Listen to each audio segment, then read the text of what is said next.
Hello everyone, story teller Shivani में आपका स्वागत है।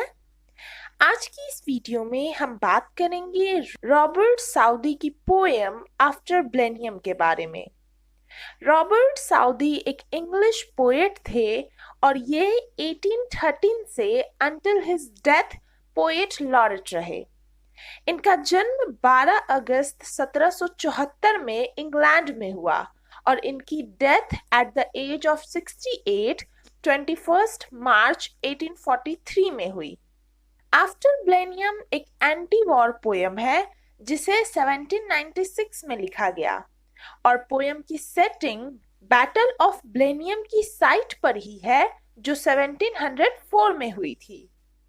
पोयम बैलेड के फॉर्म में लिखी गई है, यानी a poem which tells a folk story and may be set to music. Poem की राइम स्कीम है ABCBDD। पोयम में ये दिखाया गया है कि आम लोग बिना वॉर के बारे में जाने वॉर को ग्लोरीफाई करते हैं और पोयम में इस एपिक वॉर के आफ्टर इफेक्ट्स की बात की गई है। ब्लेनियम साउदर्न जर्मनी का एक छोटा सा गांव है और ये पूरी पोयम एक ओल्ड फार्मर कैस्पर और उसके ग्रैंड चिल्ड्रन विलेल्माइन और पीटर किन के बीच की कन्वर्सेशन है। अगर पोयम के मेन आइडिया की बात करें तो वो है tragic end of war and vulnerability of human life. तो चलिए शुरू करते हैं। It was a summer evening, old Casper's work was done.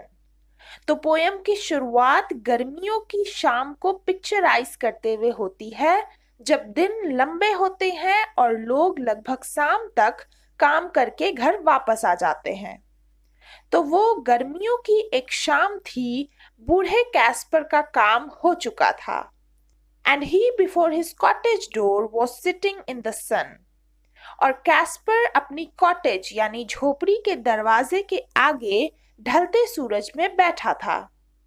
And by him spotted on the green his little grandchild Wilhelmine. और उसके पास ही हरी घास पर उसकी छोटी सी पोती विलेल्माइन खेल रही थी। She saw her brother Peterkin roll something large and round.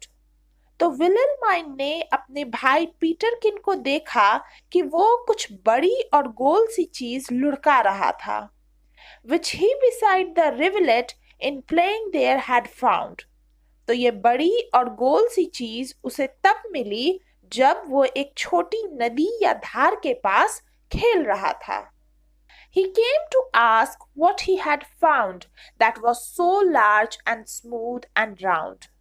और पीटरकिन उस बड़ी सी स्मूथ और गोल सी चीज को लेकर अपने दादा कैस्पर के पास उनसे पूछने आया कि ये बड़ी और गोल सी चीज क्या है। Old Casper took it from the boy who stood expectant by. Expectant यानी आशान्वित, pleasurable expectation।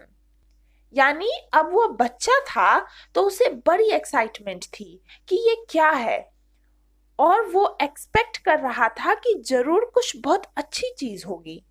तो बूढ़े कैस्पर ने उसे बच्चे से लिया and then the old man shook his head and with a natural sigh. और फिर उस चीज को एग्जामिन करने के बाद बूढ़े कैस्पर ने अपना सर हिलाया और गहरी सांस के साथ, आह के साथ, "This some poor fellow's skull," said he, who fell in the great victory. तो उन्होंने कहा, ये किसी बेचारे आदमी की खोपड़ी है जो जरूर कोई सिपाही होगा और युद्ध में मारा गया होगा, ब्लेनियम की लड़ाई में, एक महान और भव्य जीत में। I find them in the garden for there's many here about. तो कैस्पर बच्चों को बताते हैं कि ये स्कल या खोपड़ी मुझे बगीचे में मिलते हैं क्योंकि यहाँ लगभग बहुत सारे हैं। And often when I go to plough, the ploughshare turns them out. और प्रायः जब मैं खेत जोतने जाता हूँ तो सीध से यानी ploughshare, the main cutting blade of a plough, यानी हल की जो मेन ब्लेड होती है वो इन खोपड़ियों को जमीन से बाहर निकाल देती है। For 30,000 men said he were slain in that great victory. Slain यानी मारे गए। तो कैस्पर कहते हैं कि उस महान विजय में कई हजारों लोग या सैनिक मारे गए। यहाँ विक्ट्री यानी युद्ध में जीत। तो ये देशभक्ति का एग्जाम्पल है और कैस्पर को लगता है कि सिपाहियों ने देश के लिए अपनी जान कुर्बान की और ये व्यर्थ नहीं था। उनकी मृत्यु ने युद्ध में जीत दिलाई। Now tell us what that was all about, young Peterkin, he cries. तो युद्ध की बात सुनते ही बच्चे इसके बारे में और जानने के लिए बेचैन हो गए, अधीर हो गए। वे बहुत एक्साइटेड थे और पीटरकिन चिल्ला उठा कि अब जल्दी से हमें बताए कि ये क्या था, क्यों लड़ाई हुई, कौन जीता। And little Wilhelmine looks up with wonder-waiting eyes. और छोटी सी विलेल्माइन भी युद्ध के बारे में जानने के लिए बहुत उत्सुक थी, क्यूरियस थी कि ये उसकी आंखों में दिख रहा था। वो बहुत आश्चर्य से अपने दादा की तरफ इंतजार में देख रही थी कि वे उसे इस बारे में बताएंगे। Now tell us all about the war and what they fought each other for. तो बच्चों ने कहा, अब हमें लड़ाई के बारे में सब कुछ बताएं और उन लोगों ने एक दूसरे से किस लिए लड़ाई की। तो पोएट यहाँ बच्चों की उत्सुकता और उनकी चीजों के बारे में क्वेश्चन करने की क्वालिटीज को दिखा रहे हैं, जो समय के साथ बड़े होते होते खत्म हो जाती है। It was the English, Caspar cried, who put the French to rout. राउट यानी हरा देना, खदेड़ देना या घोर पराजय। तो कैस्पर ने बताया कि अंग्रेजों ने ब्लेनियम की लड़ाई में फ्रांसो बावेरियन आर्मी को हराया था। तो वे अंग्रेज थे जिन्होंने फ्रेंच आर्मी को बहुत बुरी तरह हराया। But what they fought each other for, I could not well make out. लेकिन उन्होंने किस लिए एक दूसरे से लड़ाई की, मैं ये सही से नहीं जानता, नहीं बता सकता। तो खुद कैस्पर को युद्ध का कारण नहीं पता था और ना ही उसने कभी जानने की कोशिश भी की। But everybody said, quoth he, that it was a famous victory. Quoth यानी said। तो कैस्पर ने कहा कि उसे युद्ध का कारण तो नहीं याद, लेकिन सबने कहा था वो एक फेमस विक्ट्री थी। My father lived at Blenheim then, yon little stream hard by. तो अब कैस्पर वॉर के कुछ सीन्स याद करते हैं और बताते हैं कि उनके पिता जो ब्लेनियम के ही एक छोटे से गांव में नदी के पास रहा करते थे। यौन यानी उस ओर या वहां, यानी जहां वे रहते थे वहां एक नदी थी जो स्लोली एंड विथ डिफिकल्टी बहा करती थी। They burnt his dwelling to the ground and he was forced to fly. Dwelling यानी आवास या निवास स्थान। तो फ्रेंच लोगों ने या फ्रेंच आर्मी ने बदला लेने के लिए तबाही मचाई, गांव में विनाश किया और कई मासूम लोगों के घरों में आग लगा दी। वे आग में फंस गए और फाइनली गांव वालों को अपना घर छोड़कर जाना पड़ा। तो इसमें उसके पिता भी शामिल थे। So with his wife and child he fled, nor had he where to rest his head.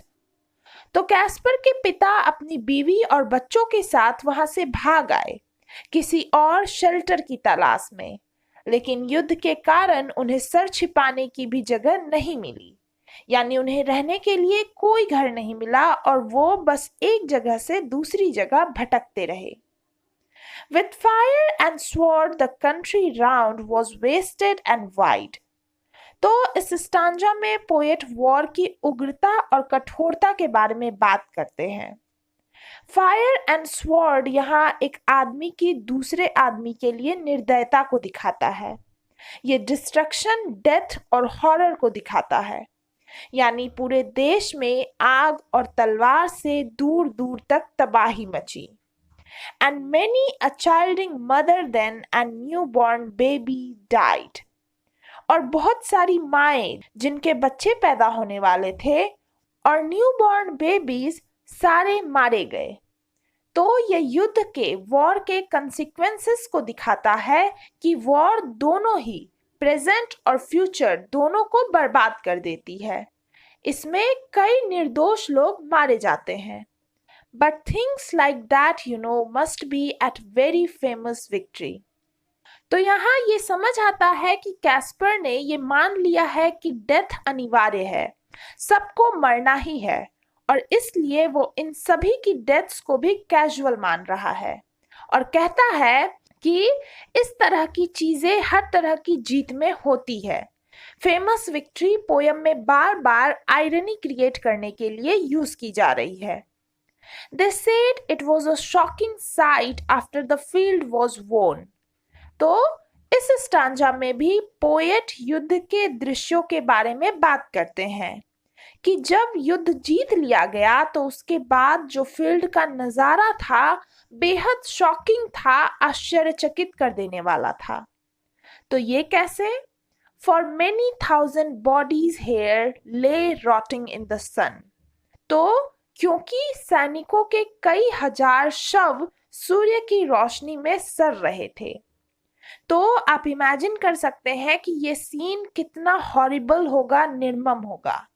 और इन लाइंस से हमें ये भी समझ आता है कि war not only takes away life but also dignity and humanity, कि उन शवों का अंतिम संस्कार करने के लिए कोई नहीं है और शायद उनकी बॉडी इस हालत में भी ना हो कि एक एक को रिकॉग्नाइज किया जा सके, उन्हें उनके परिवार तक पहुंचाया जा सके।